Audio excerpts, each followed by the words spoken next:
오늘 함께 나눌 말씀의 제목은 의의 면류관이 예비된 자입니다. 다 같이 함께 따라합시다. 의의 면류관이 예비된 자. 그렇습니다. 여기서 의의 면류관이 예비된 자는 누굴 말할까요? 누가 의의 면류관이 예비된 자입니까? 사도 바울입니다. 사도 바울. 디모데후서 이 말씀은 사도 바울이 쓴 편지인데요. 사도 바울이 기록한 서신들 가운데서 가장 나중에 기록된 것으로서 이제 죽음을 앞두고 있는 그가 로마 감옥에서 기록한 것입니다. 사도 바울은 예루살렘에서 잡혀가서 1차로 로마 감옥에 투옥되었습니다. 하지만 AD 63년경에 풀려납니다. 그러다가 다시 네로 황제의 통치기인 AD 67년, 68년 사이에 또다시 잡혀 들어가서 2차로 감옥에 투옥되어 있는 상태입니다. 당시는 저 유명한 네로 황제, 폭군 네로 황제가 다스리고 있던 때입니다. AD 64년 큰 사건이 있었죠.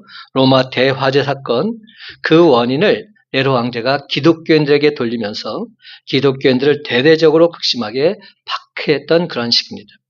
그래서 많은 사람들이 고난을 이기지 못해서 세상으로 돌아갔고 급기야 지도자 사도 바울마저 감옥에 갇히게 되자 믿음의 형제들 또한 자기들도 잡히게 될까 봐 그의 곁을 하나둘 떠나갑니다. 그 중에 동역자 데마도 있었던 겁니다. 디모데후서 4장 10절에 이런 말씀이 기록되어 있습니다. 데마는 이 세상을 사랑하여 나를 버리고 데살로니가로 갔고, 사도 바울과 동행했던 수많은 사람들이 하나둘 떠나가다가 마침내 데마마저 떠나갔다. 이 안타까운 소식을 전하고 있는 겁니다. 이런 상황 속에서 사도 바울은 에베소 교회에서 목회를 하고 있었던 디모데에게 두 번째 서신을 보낸 것, 이것이 바로 디모데후서입니다. 사도 바울은 오늘 본문 이전에 쓴 글 5절에서 디모데에게 이렇게 당부를 하고 있습니다. 그러나 너는 모든 일에 신중하여 고난을 받으며 전도자의 일을 하며 내 직무를 다하라. 헬라어 원어 성경을 보게 되면 이 말씀 가운데서 제일 먼저 나오는 단어가 너는이라는 단어입니다. 너는이라는 단어가 강조되고 있는 셈이죠. 그래서 너는 내 직무를 다하라 당부하고 있습니다. 그러면서 바울은 그 이유를 오늘 본문 6절에서 이렇게 밝히고 있습니다. 전제와 같이 내가 벌써 부어지고 나의 떠날 시각이 가까웠도다. 헬라어 원어 성경에서 이 말씀의 첫 번째 단어도 무엇일까요? 내가입니다. 그러니까 5절의 너는과 6절의 내가 서로 강하게 대조를 이루고 있는 겁니다. 너는 내가. 말하자면 바울은 자기가 곧 떠나야 되니까 디모데가 자기를 대신해서 맡은 바 직무를 다해 줄 것을 당부하고 있는 것입니다. 디모데후서 4장 16절은 말합니다. 내가 처음 변명할 때 나와 함께한 자가 하나도 없고 다 나를 버렸으나 그들에게 허물을 돌리지 않기를 원하노라. 저는 이 장면을 보면서 참 마음이 아팠어요. 사도 바울과 함께했던 많은 사람들이 다 떠나간 겁니다. 사도 바울은 지금 법정에 섰는데 자기를 변호해 줄 사람이 아무도 없는 겁니다. 성경에 이렇게 돼 있어요. 내가 처음 변명할 때 나와 함께한 자가 하나도 없고 다 나를 버렸다. 그렇지만 그들에게 허물을 돌리지 않기를 원하노라. 바울은 이미 네로 황제 앞에서 자신을 변명할 기회를 가졌습니다. 변호할 기회를 가졌던 겁니다. 하지만 그때 사도 바울을 변호해 줄 사람 아무도 없었습니다. 모두가 폭군인 로마 황제 네로를 심히 두려워해서 그 자리를 피했기 때문에 다 피해서 아무도 없었던 겁니다. 사도 바울은 예수님에게 복음으로 사로잡힌 이후에 그의 일생을 하나님께 산제물로 드리며 살아왔으며 이제 그는 마지막으로 자기 생명 하나님께 전제와 같이 바치기를 원했던 겁니다. 사람은 마지막 순간이 다가오게 되면 누구나 다 모든 가식을 벗고 진실해지기 마련입니다. 여러분, 사도 바울이 오늘 본 말씀을 기록한 의도가 무엇일까요? 자신의 삶을 과시하면서 자랑하기 위해서 기록했을까요? 결코 그렇지 않습니다. 사도 바울은 사랑하는 제자 디모데도 자신처럼 마지막 순간까지 전제와 같이 부어져서 맡겨진 직무 충실히 감당하기를 간절히 바랬던 겁니다. 사랑하는 성도 여러분, 언젠가 우리도 이 세상을 떠날 시각이 이르게 될 것입니다. 바로 그때 전제와 같이 부어진 사도 바울처럼 주가 맡겨주신 직무 충실히 감당했노라 이렇게 고백할 수 있는 저와 여러분이 다 되시기를 간절히 소망합니다. 지금 현재 바울의 모습은 어떨까요? 첫 번째, 바울의 현재의 모습이 어떤지 살펴보기를 원합니다. 6절 말씀 다 같이 함께 읽어볼까요? 6절 시작. 전제와 같이 내가 벌써 부어지고 나의 떠날 시간이 전제와 같이 내가 벌써 부어지고 나의 떠날 시각이 가까웠도다. 그렇다면 여기서 도대체 전제가 뭐죠? 전제 한자를 제가 찾아봤더니 너무 한자가 어렵더라고요. 제사 지낼 전이라고 되어 있는데 너무 어려운 한자예요. 근데 영어를 봤더니 이렇게 되어 있더라고요. A drink offering. 드링크가 뭐죠? 마시는 것 아닙니까? 마시는 것을 드리는 제사, 오퍼링이 제사입니다. 마실 것을 드리는 제사가 전제입니다. 그 당시 유대 백성들은 마실 것이 무엇이었을까요? 주 마실 것이 포도주였어요. 지금도 마찬가지고요. 그 나라는 지금 포도주는 음료입니다. 마실 것을 드린 제사는 뭐냐? 포도주를 드린 제사가 전제였던 것이죠. 구약시대 이스라엘 백성들이 하나님께 드리던 제사법의 일종입니다. 민수기 15장을 읽어보면 이에 대한 구체적인 내용이 나옵니다. 예컨대 이스라엘 백성들은 짐승을 잡아서 하나님께 번제로 드려야 했습니다. 그때 하나님께 드린 제사는 세 단계로 이루어졌습니다. 먼저 짐승을 잡아서 번제로 불태워서 드렸습니다. 그 다음에는 고운 가루에 기름을 섞은 소재를 그 위에 뿌렸습니다. 그리고는 마지막으로 포도주를 번제물과 소재물 위에 부었습니다. 이때 마지막으로 포도주를 붓는 것, 이것을 가리켜서 전제라 칭합니다. 그러니까 맨 먼저 짐승을 번제로 드리고 그 다음에 기름을 섞은 곡식가루를 소제로 드리고 마지막으로 포도주를 전제로 드렸습니다. 이는 오직 하나님 앞에 제물을 향기롭게 드리기 위함이었던 것입니다. 여러분, 모세의 후계자는 누구죠? 여호수아죠. 엘리야의 후계자는 누굽니까? 엘리사. 마찬가지로 바울의 후계자가 누구일까요? 바로 디모데입니다. 사도 바울은 자기에게 남은 날들이 얼마 되지 않음을 밝히면서 후계자 디모데가 자기를 대신해서 그가 맡은 직무 잘 감당해 줄 것을 당부하고 있는 겁니다. 전제와 같이 내가 벌써 부어지고. 그렇다면 여러분, 이 말을 하고 있는 사도 바울의 의도는 무엇일까요? 약 30여 년 전 사도 바울은 다메섹으로 가던 길에 예수님에게 사로잡히게 됩니다. 그때부터 바울은 그의 직무를 다하기 위해서 자기의 몸을 아낌없이 불태웠습니다. 말하자면 바울의 삶은 이미 하나님께 번제로 드렸던 것입니다. 그동안에 바울의 몸에는 예수님의 흔적이 많이도 생겼습니다. 바울은 옥에 갇히기도 많이 했습니다. 매도 수없이 맞았습니다. 여러 번 죽을 뻔했습니다. 말하자면 바울의 삶은 이미 고운 가루가 되어서 하나님께 소제로 드려졌던 것입니다. 이제 마지막으로 바울은 자신을 전제로 하나님께 드리기를 원했습니다. 마치 포도주가 제단에 뿌려짐으로 하나님께 드린 제사가 완결되는 것처럼 바울은 자신의 붉은 피를 뿌림으로써 주를 위한 자신의 사역과 삶 마무리하기를 원했던 것입니다. 우리가 잘 아는 대로 바울은 로마 시민권을 가지고 있었습니다. 그러기에 그에게는 십자가형이 해당되지 않았습니다. 그 대신에 그는 참수형, 즉 목배임을 당해야 했습니다. 목배임을 당해서 피를 흘려야 했던 겁니다. 그래서 바울은 이제 자기가 목배임을 받을 날이 임박했다는 사실을 예견하고 있었던 것입니다. 앞에서 말씀을 드린 대로 바울에 대한 심리는 이미 다 끝이 났습니다. 이제는 판결과 집행만 기다리고 있을 뿐입니다. 그렇습니다, 여러분. 바울은 오늘 본문에서 벌써라는 단어를 사용해서 자기가 전제와 같이 부어지게 되었다는 것을 기정사실로 받아들이고 있습니다.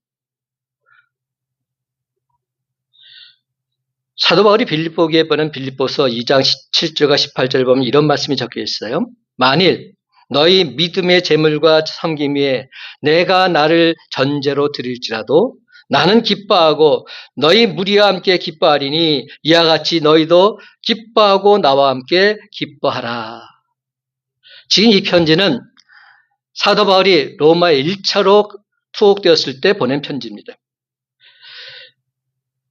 그래서 이런 표현을 쓰고 있어요. 만일 너희 믿음의 재물과 섬김에 내가 나를 전제로 드릴지라도 가정하고 있습니다. 빌립보 성도들에게는 그가 전제로 드려질 것을 가정해서 말하고 있습니다. 그러나 오늘 본문에서 바울은 그것을 가정해서 말하지 않습니다. 그때의 가정이 이제는 현실로 다가오게 된 것입니다. 그는 여기서 자기가 죽을 때를 뭐라고 표현하고 있습니까? 떠날 시각이다. 이런 말로 표현하고 있습니다. 또한 가까웠도다. 이 동사는 완료형 시제로 쓰고 있습니다. 말하자면 사도 바울은 자기가 죽을 때가 이미 다가왔다는 사실을 밝히고 있는 것입니다.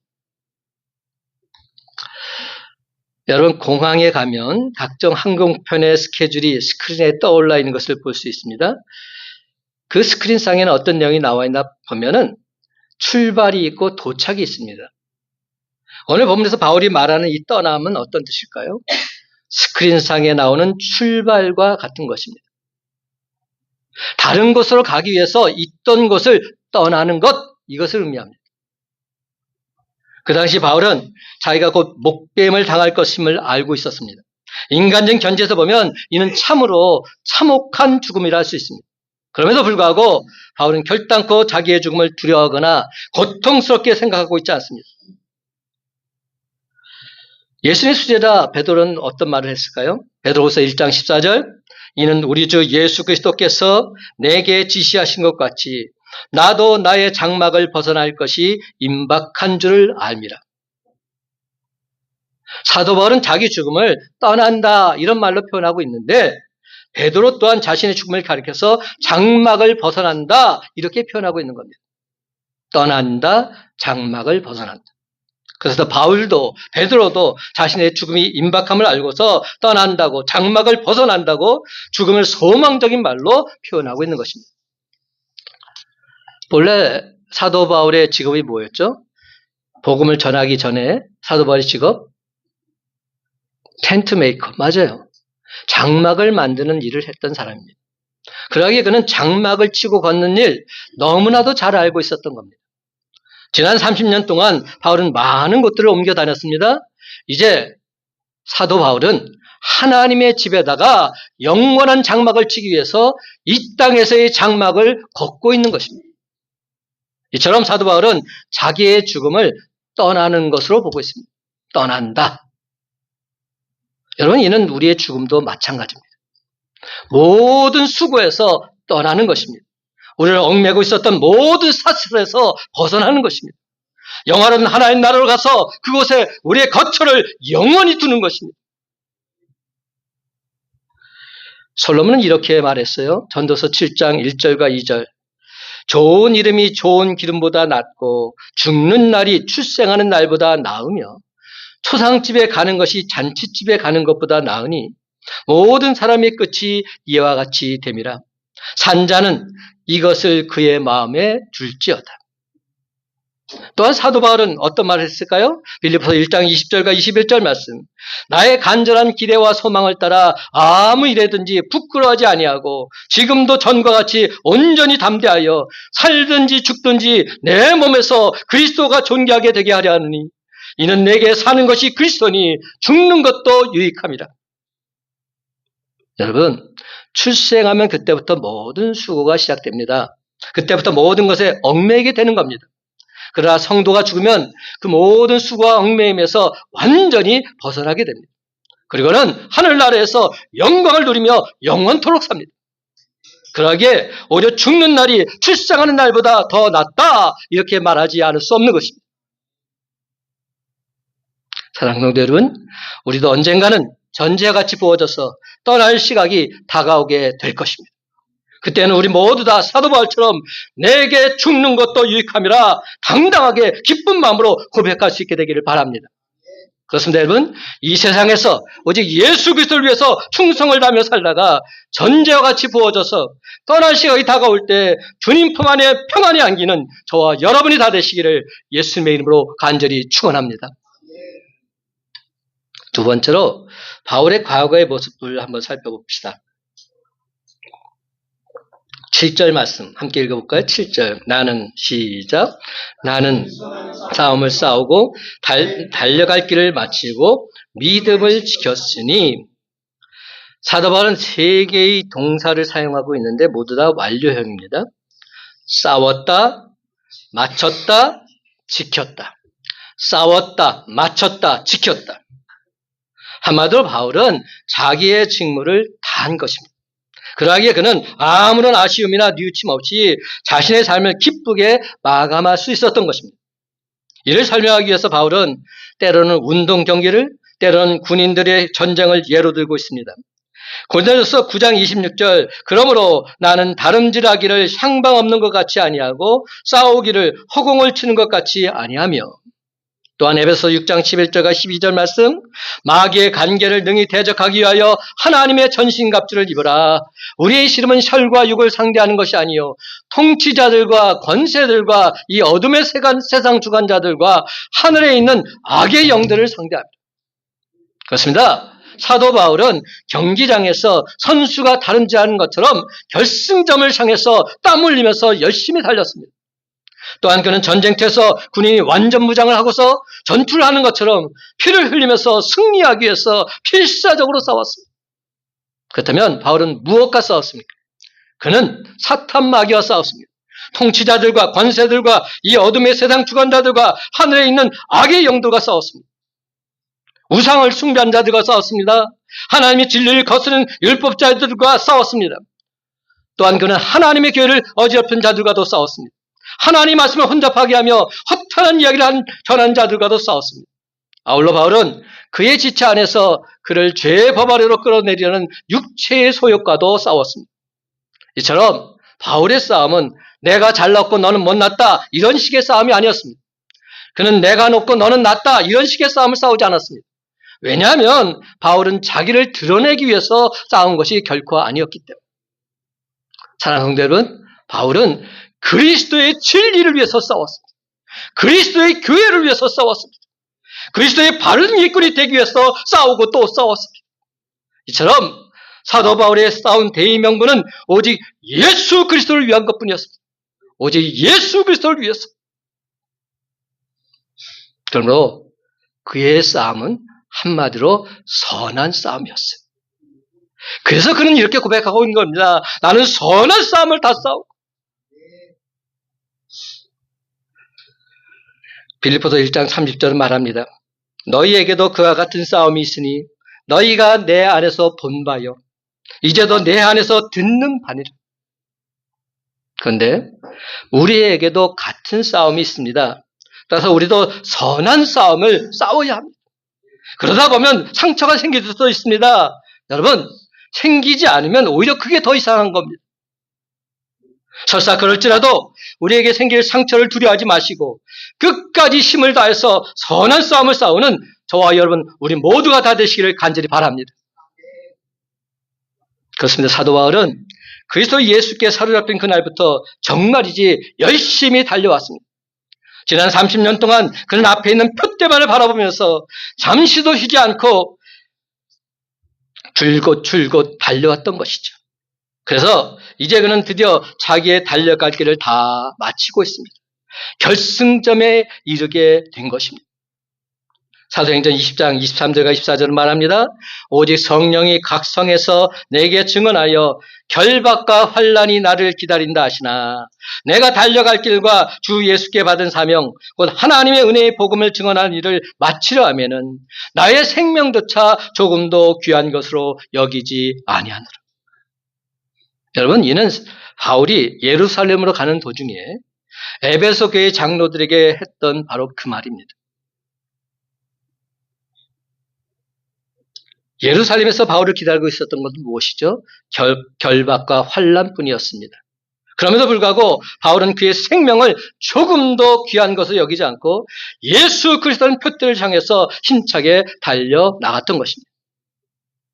고린도서 9장 24절은 말합니다. 운동장에서 다름질하는 자들이 다 달아날지라도 오직 상을 받는 사람은 한 사람인 줄을 너희가 알지 못하느냐. 너희도 상을 받도록 이와 같이 다름질하라.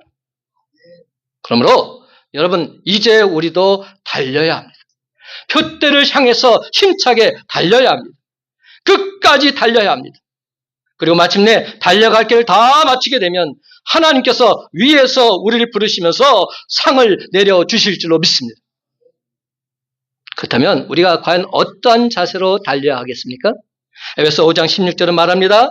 세월을 아끼라 때가 악하니라. 또한 히브리서 12장 1절과 2절 상반절, 이러므로 우리에게 구름같이 둘러싼 허다한 증인들이 있으니 모든 무거운 것과 얽매이기 쉬운 죄를 벗어버리고 인내로써 우리 앞에 당한 경주를 하며 믿음의 주여 또 온전하게 하시는 이인 예수를 바라보자. 그렇습니다, 여러분. 우리는 세월을 아껴야 합니다. 달리는 자가 세워라 내워라 그렇게 할 수는 없습니다. 우리는 모든 무거운 것과 얽매이기 쉬운 죄 벗어버려야 합니다. 이런 것들을 다름질하는데 어떤 역할을 합니까? 오히려 방해가 될 뿐입니다.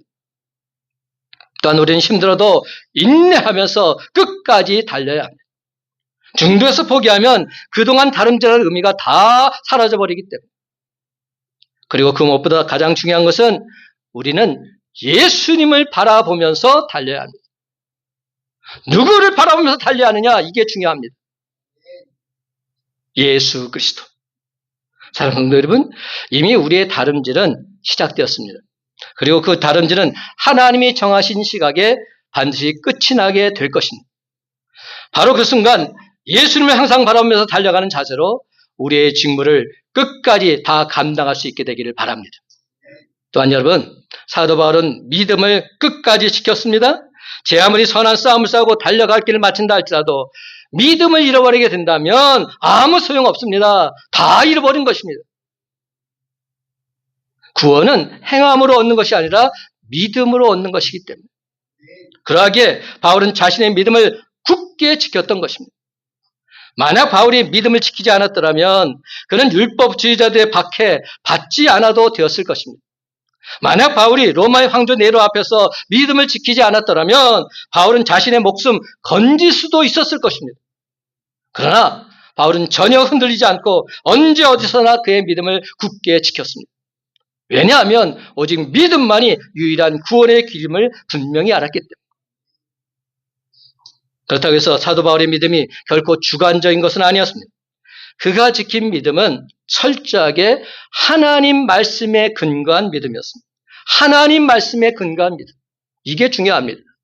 로마서 10장 17절은 말합니다. 그러므로 믿음은 들음에서 나며 들음은 그리스도의 말씀으로 말미암았느니라. 하나님 말씀으로 말미암던 믿음은 헛것입니다. 잘못된 믿음입니다. 왜 여러분, 왜 우리가 선한 싸움을 싸워야 됩니까? 하나님께서 그렇게 말씀하셨기 때문에. 여러분, 왜 우리가 달려가야 됩니까? 하나님께서 성경에서 그렇게 말씀하셨기 때문에. 하나님 말씀이 다 기준이 되는 겁니다. 고린도후서 2장 17절 말씀을 보면 하나님 말씀을 혼잡하게 하는 이들이 있었습니다. 그들은 하나님 말씀을 순수하게 전하지 않고 세상에 허탄한 이야기를 들려주려고 했습니다. 우리가 하나님 말씀을 들어야 믿음이 생기는데 세상에 허탄한 이야기를 듣게 되니까 어찌 믿음이 생길 수 있단 말입니까? 그런데 여러분, 사도 바울은 어디를 가든지 하나님 말씀만을 순수하게 전했습니다. 하나님 말씀만이 사람들의 심령을 거듭나게 만들기 때문에. 그래서 사도 바울은 디모데에게 이렇게 당부하고 있습니다. 그 앞에 부분 디모데후서 4장 1절과 2절 말씀입니다. 하나님 앞과 살아있는 자와 죽은 자를 심판하실 그리스도 예수 앞에서 그가 나타나실 것과 그의 나라를 두고 엄히 명하노니 너는 말씀을 전파하라. 때를 얻든지 못 얻든지 항상 심쓰라. 범사에 오래 참음과 가르침과 경책하며 경계하며 권하라. 이것이 사도 바울이 디모데에게 말하는 마지막 유언과 같은 말씀입니다. 그러다 우리는 늘 항상 하나님 말씀에 굳게 서서 올바른 믿음을 가져야 됩니다. 그리고 내가 믿는 예수 그리스도, 내가 믿는 하나님, 온 세상에 힘써 전할 수 있어야 됩니다. 너는 말씀을 전파하라. 때를 얻든지 못 얻든지 항상 전파하라. 여러분, 우리 교회 3대 비전이 뭔지 아세요? 3대 비전 중에 첫 번째 비전이 뭔지 아세요? 여러분, 주보에 항상 실어놔요.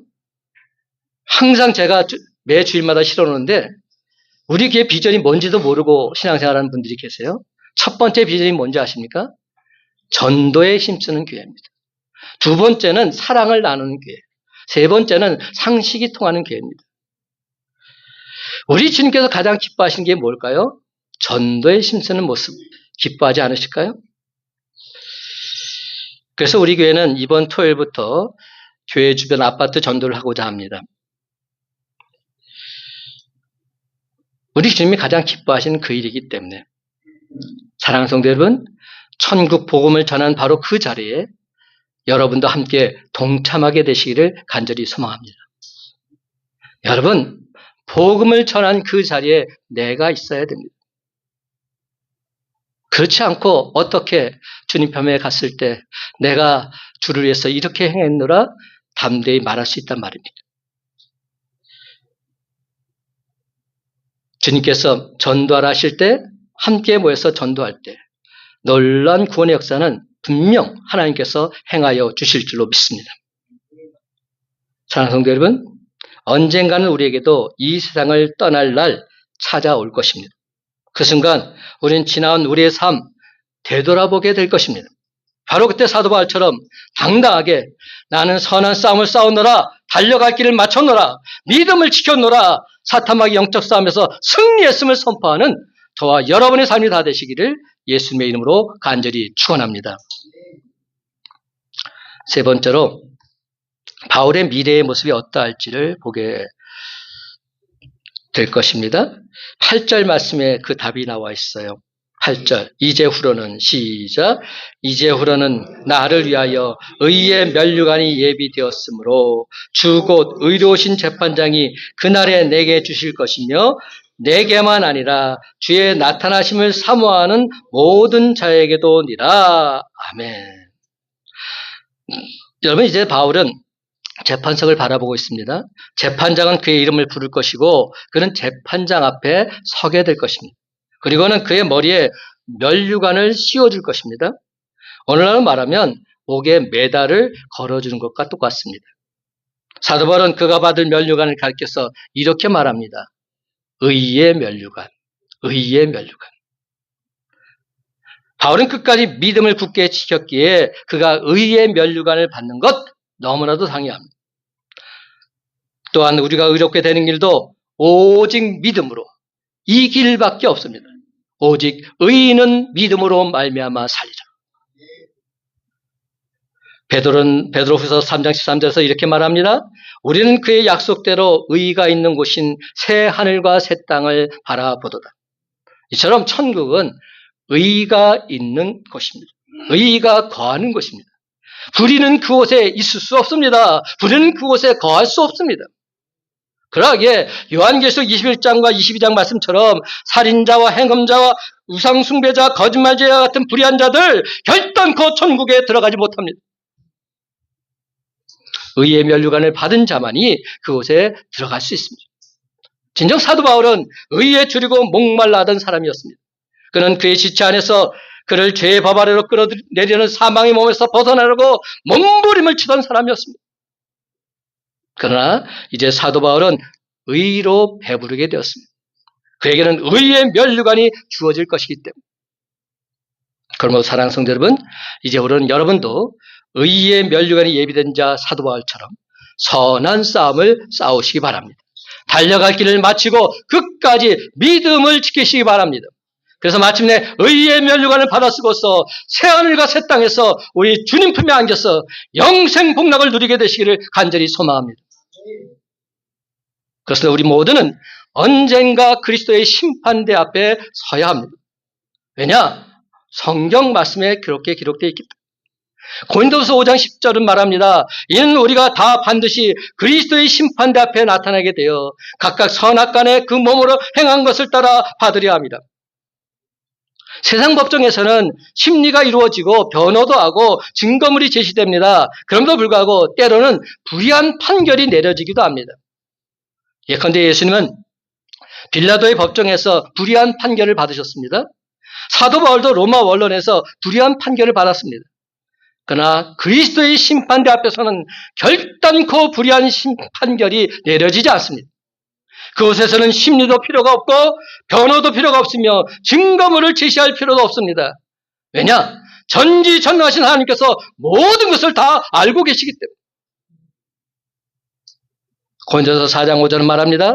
그러므로 때가 이르기 전 곧 주께서 오시기까지 아무것도 판단하지 말라. 그가 어둠에 감추인 것들을 드러내고 마음의 뜻을 나타내시리니 그때 각 사람에게 하나님으로부터 칭찬이 있으리라. 저는 이 말씀이 너무 좋아요. 그때 각 사람에게 하나님으로부터 칭찬이 있으리라. 하나님을 믿는 자는 칭찬이 있게 될 것이다. 심판이 아닙니다. 칭찬입니다. 예수 그리스도를 나의 구주로 믿는 자는 심판이 아니라 칭찬입니다. 마지막 때에 우리는 기쁘고 평안 중에 거하는 행복한 시간이 다가오게 되는 겁니다. 그때 각 사람에게 하나님으로부터 칭찬이 있으리라. 예수님은 의로우신 재판장이십니다. 예수는 모든 것을 공의로 심판하십니다. 그러므로 예수님의 심판에는 실수나 잘못 있을 수 없습니다. 예수는 우리가 행한 대로 저와 여러분을 심판하시며 우리에게 상을 내려주실 것입니다. 그런데 여러분, 어떤 사람들에게 의의 멸류관을 주어진다 사도 바울이 말하고 있습니까? 가장 중요한 말씀 8절 하반절 주의 나타나심을 사모하는 모든 자에게, 주의 나타나심을 사모하는 모든 자에게, 주님께서 다시 오실 것을 믿고 기도하는 모든 자에게 하나님의 놀라운 의의 멸류관의 상급이 임한다는 겁니다. 그렇습니다. 사도 바울뿐만 받는 것이 아니라 주의 나타나심을 사모한 모든 자들이 동일하게 의의 멸류관을 받게 될 줄로 믿습니다. 사랑하는 성도 여러분, 이미 지나간 과거는 결코 돌이킬 수 없어요. 진짜는 바로 이제부터입니다. 오늘은 우리의 남은 생애가 시작되는 바로 그 첫날이기 때문에 지금부터 잘하면 되는 겁니다. 디모데전서 6장 11절과 12절은 말합니다. 오직 너 하나님의 사람아, 이것들을 피하고 의와 경건과 믿음과 사랑과 인내와 온유를 따르며 믿음의 선한 싸움을 싸우라. 영생을 취하라. 이를 위하여 내가 부르심을 받았고 많은 증인 앞에서 선한 증언을 하였도다. 이제 말씀을 했습니다. 사랑하는 성도 여러분, 이제후로는 선한 싸움을 싸우시기 바랍니다. 달려갈 길을 마치시기 바랍니다. 믿음을 지키시기 바랍니다. 그래서 마침내 우리 주님께 의의 멸류관 받아쓰시기 바랍니다. 그렇습니다, 여러분. 만물의 마지막 때 의로우신 재판자 앞에 서게 되는 날, 의의 멸류관이 예비된 자 사도 바울처럼 선한 싸움을 싸우고 달려갈 길을 마치고 끝까지 믿음을 지킴으로 우리 주님께 잘했다 칭찬받는 저와 여러분의 삶이 다 되시기를 예수님의 이름으로 간절히 축원합니다. 기도합시다. 오직 너 하나님의 사람아, 이것들을 피하고 의와 경건과 믿음과 사랑과 인내와 온유를 따르며 믿음의 선한 싸움을 싸우라. 영생을 취하라. 오 주여, 이 말씀을 오늘 이 시간 우리에게 주셨사오니 흔들리지 않게 하여 주시고 선한 싸움을 싸우는 자 되게 하옵소서. 달려갈 길 마치고 믿음을 지켰노라. 주님 앞에 담대히 선포할 수 있는 믿음의 영적 용사들 다 되게 해 주옵소서. 그래서 마침내 우리 주님으로부터 의의 멸류관을 받아 쓰는 믿음의 용사들 다 되게 해 주시옵소서. 지금까지 우리 삶을 지켜주신 분도 하나님이시고 지금도 우리와 함께 하실 뿐만 아니라 앞으로의 삶도 인도해주실 믿사오니 흔들리지 않게 하여 주시고 끝까지 믿음으로 나아갈 때 승리의 개가를 부르는 주의 용사들 다 되게 해 주시옵소서. 내가 너를 통해 하나님의 영광을 보라 말씀하시며 우리의 삶을 주관하시고 승리케 하시는 우리 주 예수 그리스도의 이름으로 간절히 축복하며 기도드리옵나이다. 아멘.